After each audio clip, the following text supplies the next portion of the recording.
They called them the Hillside Stranglers.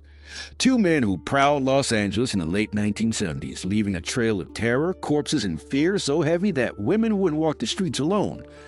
But among them, Kenneth Bianchi stood out, a man who wore the mask of normalcy by day and became a sadistic predator by night.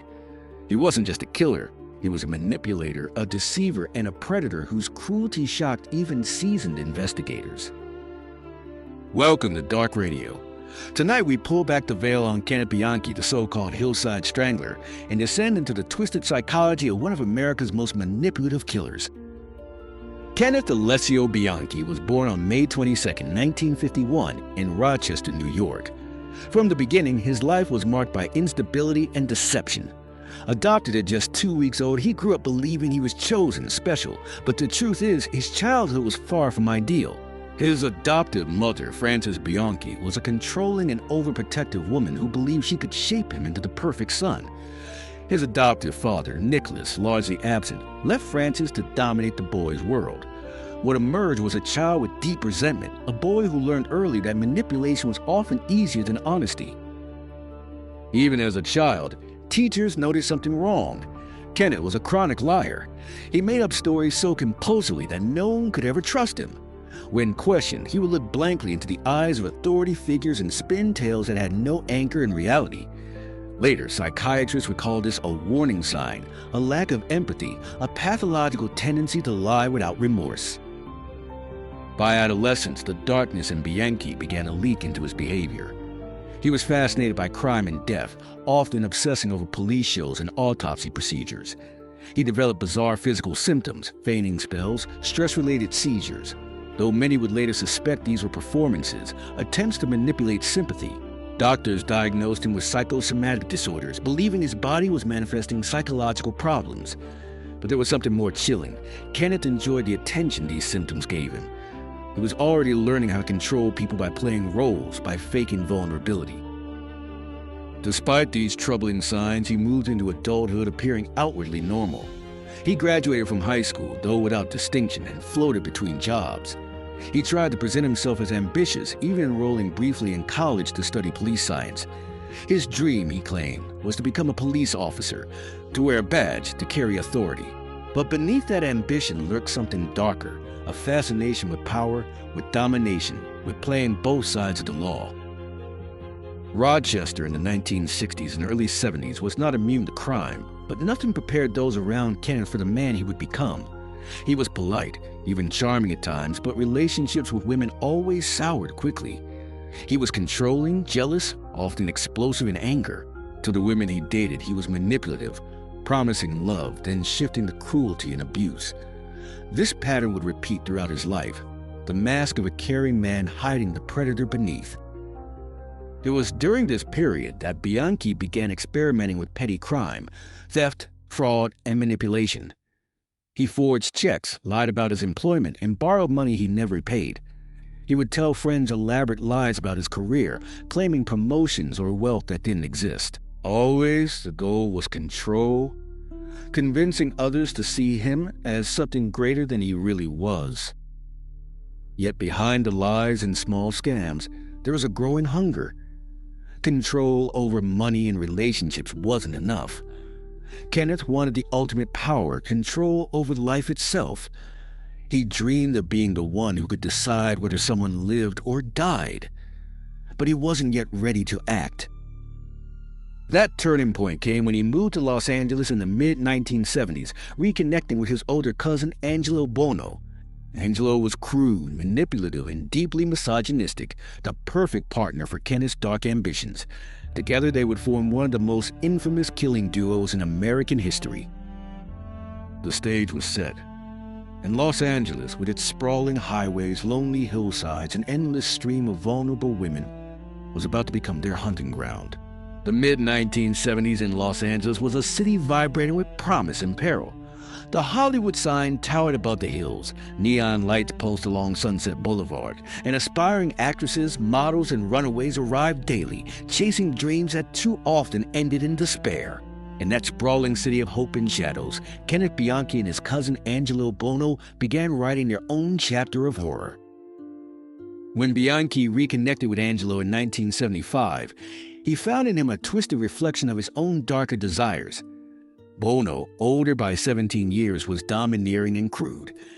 He worked as an auto upholsterer, but his true nature was that of a predator who viewed women as objects to be used, controlled, and discarded. Where Kenneth had a talent for deception and manipulation, Angelo had raw aggression and a vicious hatred of women. It was a deadly combination, charm and cruelty fused into a single engine of destruction. Together they crafted an idea. They would pose as police officers. The irony was thick. Kenneth had once dreamed of joining the police, wearing the uniform, wielding power legally. Now he and Angelo would exploit that very symbol of authority as their camouflage. At first, their crimes escalated from fantasy into small acts of coercion. They lured young women with promises of modeling work or money. Angelo's house in Glendale became a trap, an unassuming suburban residence transformed into a prison of nightmares. There, behind drawn curtains, the cousins indulged their sadistic desires. By October 1977, the games turned into murder. The first known victims were two young women, Yolanda Washington and Judith Lynn Miller. Both were sex workers, vulnerable on the streets of Los Angeles.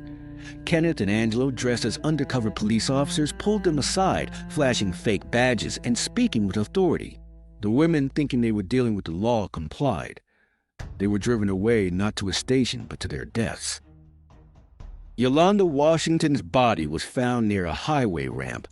She had been strangled, her body discarded like trash. The media barely noticed at first. In a city plagued by crime, one more murdered sex worker seemed like a grim statistic. But for Kenneth and Angelo, it was just the beginning. In the weeks that followed, their methods grew bolder. Judith Lynn Miller's body was discovered soon after, followed by that of 15-year-old Lauren Wagner, abducted from outside her home in the San Fernando Valley. Lauren was not a sex worker. She was a teenager, a student from a seemingly safe suburban neighborhood. Her murder sent shockwaves across the city. Suddenly, the Hillside Strangler was no longer preying only on the marginalized. No young woman was safe. The name Hillside Strangler was born from the grim ritual Kenneth and Angelo perfected. They dumped their victims' bodies along hillsides, ravines, and freeways, places where discovery was inevitable.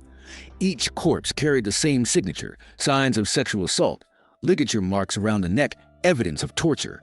The press seized on the story, amplifying the terror. Headlines screamed of a predator or predators haunting the city.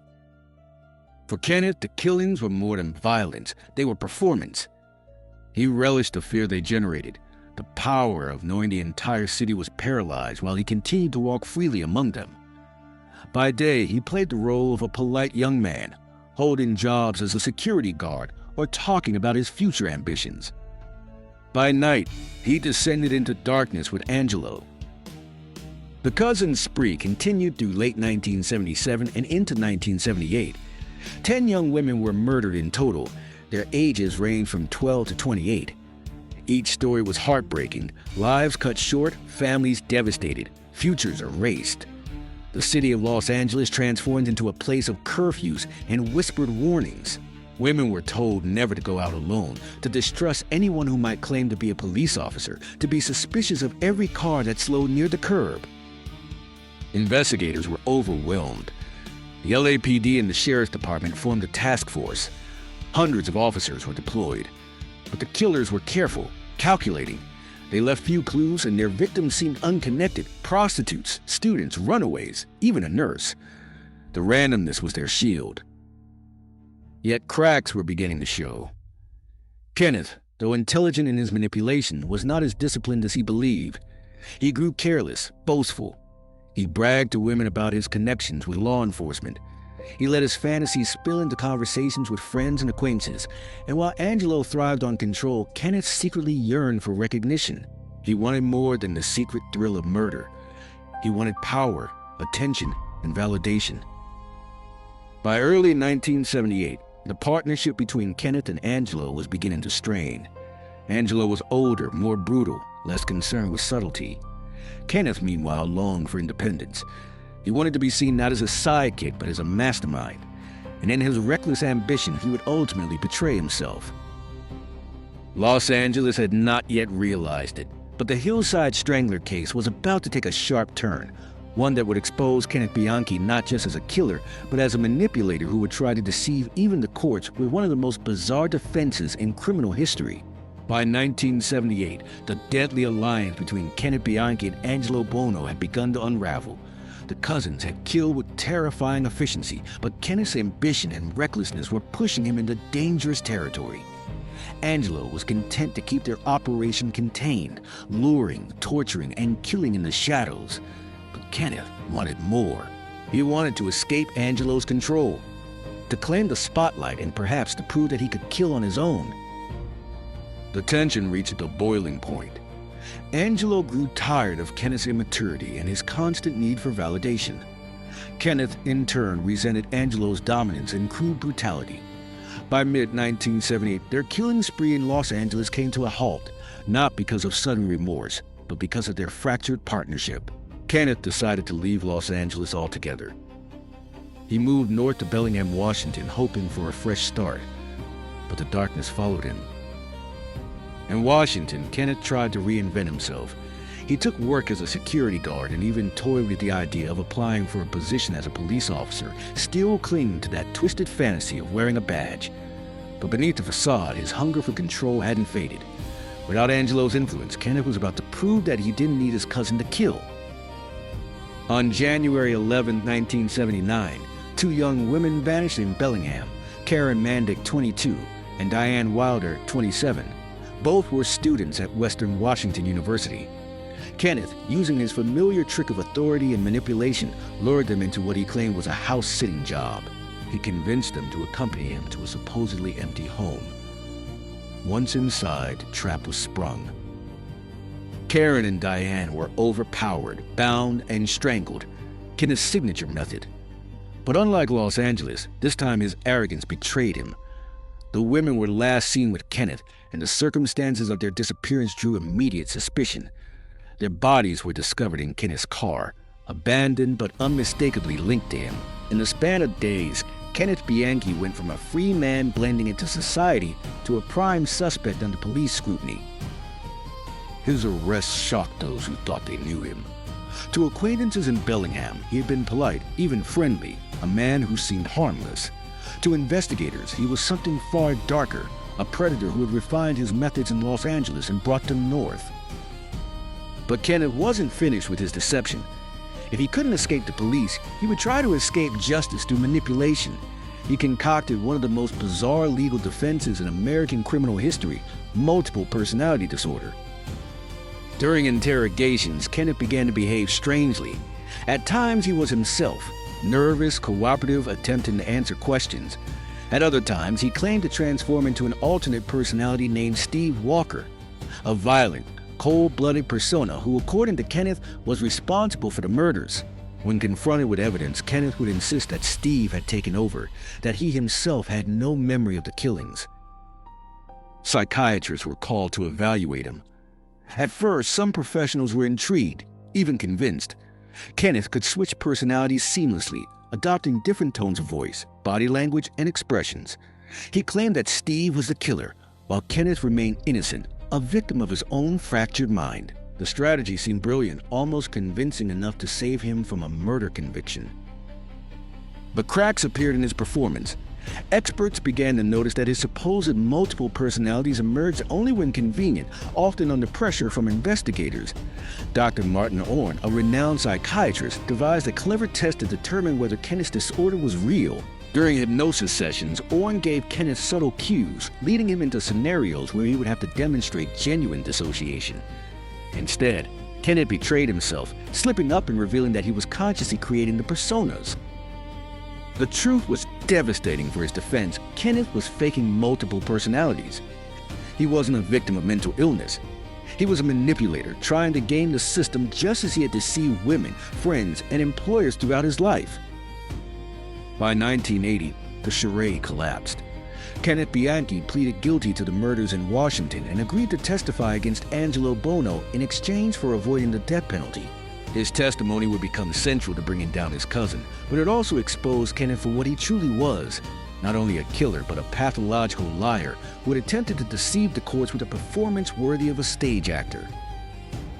As Kenneth sat in prison, his double life finally exposed, the city of Los Angeles, still haunted by the Hillside Strangler murders, prepared to put Angelo Buono on trial. And Kenneth, the manipulator who had once dreamed of wearing a police badge, was now forced into the role of star witness, testifying against the man who had been his partner in evil. The trial of Angelo Buono would become one of the most grueling and dramatic courtroom battles in American history, a proceeding that dragged on for years and revealed the darkest corners of the Hillside Strangler case. And at the center of it all stood Kenneth Bianchi, the manipulative cousin who had turned state's witness in a desperate attempt to save his own life. When prosecutors first struck a deal with Bianchi, they saw him as the key to unlocking Buono's conviction. Kenneth had been present at every crime scene, had helped lure, restrain, and strangle the victims. He knew the gruesome details that only the killers could have known. His testimony could finally tie Buono directly to the murders. Without him, Angelo might walk free. But trusting Kenneth Bianchi was like walking a tightrope over an abyss. From the start, Kenneth's credibility was under attack. Defense attorneys argued that he was a liar, a manipulator, and an opportunist. They pointed to his attempted multiple personality defense as proof that he would say or do anything to save himself. If he could invent entire alternate identities, what was stopping him from inventing details to frame Buono? But the prosecution pressed forward. In 1981, Kenneth took the stand. What followed was a chilling recounting of murder after murder. He described in detail how he and Buono impersonated police officers, flashing fake badges to gain control over unsuspecting women. He explained how they would bring victims back to Buono's house where the horror began, the bindings, the assaults, the slow strangulations, and finally the disposal of bodies along Los Angeles hillsides. Each testimony was a knife to the heart of the victims' families, who sat in the courtroom, forced to hear the final moments of their daughters' lives laid bare by the very man who had participated in their deaths. Some wept openly. Others stared coldly at Kenneth, a mixture of rage and grief etched on their faces. But Kenneth's performance wasn't flawless. At times, he appeared smug, relishing the attention.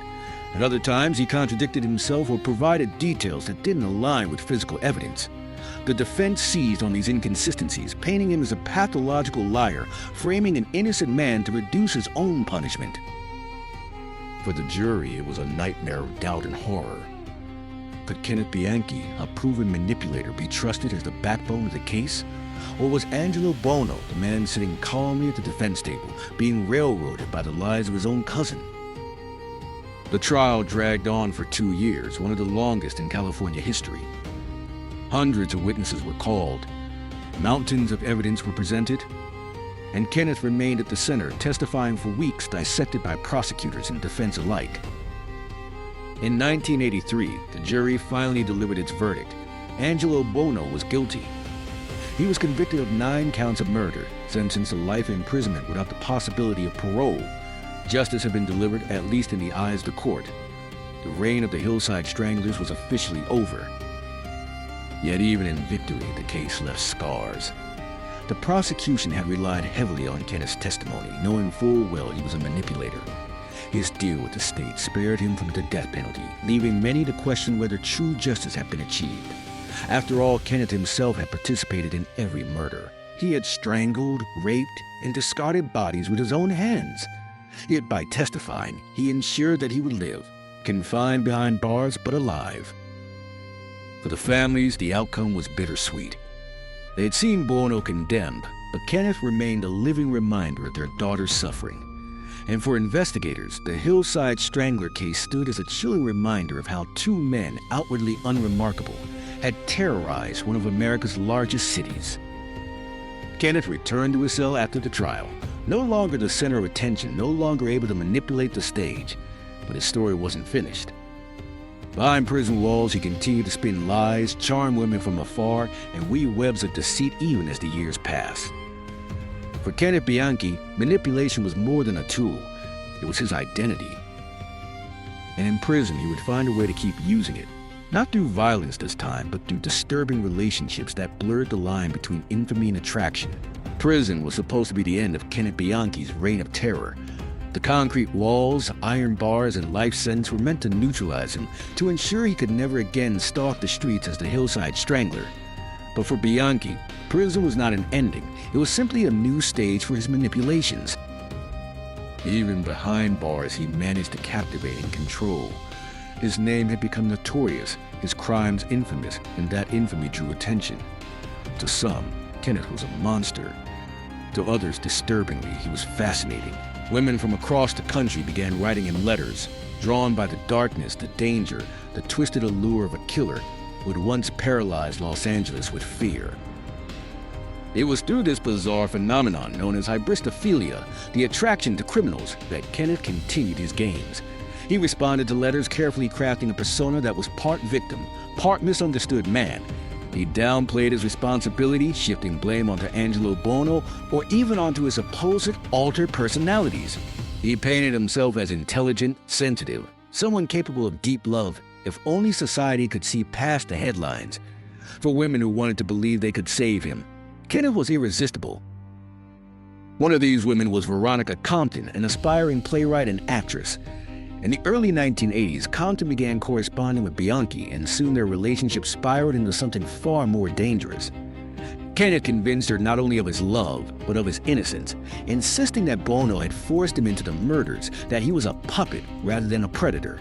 He wove lies so convincingly that Compton became consumed by the idea of helping him. In a shocking twist, Kenneth manipulated Compton into attempting to prove his insanity defense retroactively.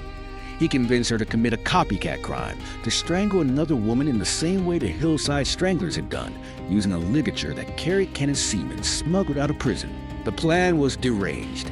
If Compton committed the murder, authorities would believe that Kenneth's supposed altered personality was still active outside prison walls. This, he hoped, would lend credibility to his multiple personality defense and perhaps even secure him a retrial. But the plan failed. Compton attacked a woman in Bellingham, but the victim fought back and survived. She escaped, and the attempt was immediately linked back to Compton, and through her to Kenneth Bianchi. The revelation stunned investigators. Even locked in a prison cell, Kenneth had nearly orchestrated another murder. Compton was arrested, tried, and convicted for attempted murder. In court, she admitted that Kenneth had manipulated her, but insisted she still loved him. Her words sent chills through the courtroom. How could a man who had strangled 10 women now inspire such loyalty from someone who knew his true nature? It was a terrifying reminder of his ability to deceive and control. For Kenneth, the incident with Compton reinforced a truth about his character. Murder had never been his only weapon. Manipulation was just as powerful, and it was one he could wield from anywhere, even a prison cell. The decades that followed saw Kenneth settle into a disturbing pattern of prison life. He was moved between facilities, often kept under close watch due to his notoriety. Yet he continued to write letters, receive visits, and engage with women on the outside. His words were always calculated, part seduction, part self-pity, always bending reality to suit his narrative. Psychologists who studied him noted his traits: narcissism, sociopathy, compulsive lying. He was diagnosed as a pathological manipulator, someone who derived satisfaction not only from power over victims, but from fooling everyone around him. In interviews, he would shift his stories depending on the audience, sometimes admitting guilt, sometimes blaming Angelo, sometimes retreating into the fantasy of multiple personalities. The truth was never fixed because for Kenneth, the truth was just another tool to bend. The public, meanwhile, never forgot the Hillside Stranglers. Books, documentaries, and true crime shows revisited the case again and again. And whenever Kenneth's name surfaced, it was often accompanied by the chilling reminder he had not only killed with his hands, but with his lies. By the 1990s and 2000s, Kenneth had faded from the headlines, but his presence in prison remained unsettling. Guards described him as quiet, polite even, but always with an undercurrent of calculation. Inmates who interacted with him noted his ability to charm and influence, though many also kept their distance. To the families of the victims, Kenneth's continued existence was a wound that never fully healed. While Angelo Buono died in prison in 2002, Kenneth lived on, serving multiple life sentences in Washington State Penitentiary.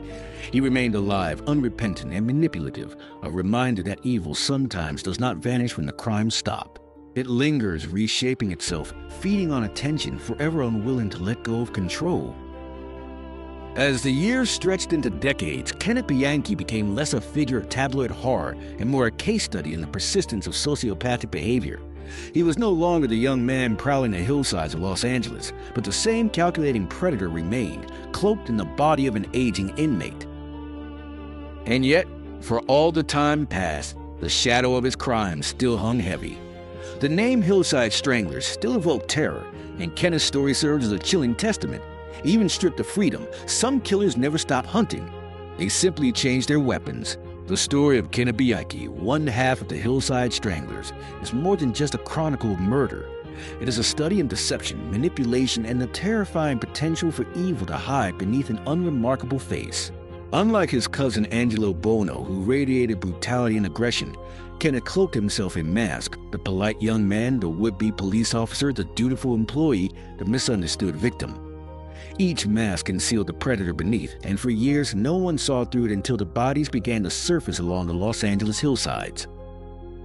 The legacy of Kenneth Bianchi's crimes is not just measured in the 10 young women who lost their lives, though that alone is tragedy beyond comprehension. It is measured also in the ripple effects of his actions, the fear that paralyzed Los Angeles in 1977, the heartbreak that destroyed families, the decades-long scars that survivors and investigators still carry. For every victim's name in the case file, there was a family shattered, a future erased, and a community left wondering how two seemingly ordinary men could orchestrate such horror. Bianchi's attempt to feign multiple personalities remains one of the most infamous courtroom spectacles in American history. It revealed not only his desperation, but also his fundamental nature, a man who viewed truth as negotiable, reality as something to be bent to his will. His manipulation of Veronica Compton years later reinforced that same truth, that Kenneth's evil was not confined to the murders. It was woven into every interaction, every lie, every attempt to control another human being, even from within a prison cell. Psychologists, criminologists, and true crime scholars continue to study Bianchi. His case is dissected in classrooms, in textbooks, and documentaries. Was he a product of a fractured childhood, adopted and raised in instability? His early lies signaling the predator to come? Or was he always destined to kill? His manipulative streak, evolving into murder as naturally as a shadow follows the sun? These questions linger, and perhaps they will never have a single answer. What is certain is that Kenneth Bianchi's crimes serve as a grim warning. Evil rarely announces itself with snarling teeth or glaring eyes. More often it smiles politely, shakes your hand, and tells you exactly what you want to hear. Kenneth thrived on that illusion, and it worked, until the bodies told the truth he could not conceal. Today, Bianchi remains incarcerated at the Washington State Penitentiary, serving life sentences without the possibility of parole. He is an old man now, decades removed from the nightmarish days when he and Angelo Bono terrorized Los Angeles. Yet his presence in the world, even behind bars, remains unsettling. He lives, but the women he strangled never had the chance to grow old, never had the chance to see their dreams fulfilled. That imbalance, life traded for life, is the deepest cruelty of his legacy. And so, the story of Kenneth Bianchi is not just about murder, it is about deception, about the fragility of trust, about how quickly authority, real or fake, can be weaponized against the vulnerable. Above all, it is about the eternal truth that monsters did not always look like monsters. Sometimes they look like neighbors, co-workers, even friends. For Dark Radio, this tale closes not with satisfaction, but with unease, because Kenneth Bianchi's shadow stretches far beyond the hillsides of Los Angeles. It lingers in the unsettling knowledge that someone like him can exist anywhere, behind any smile, hiding in plain sight. If the shadows of this story unsettled you, you're not alone. Evil often hides behind the most ordinary faces.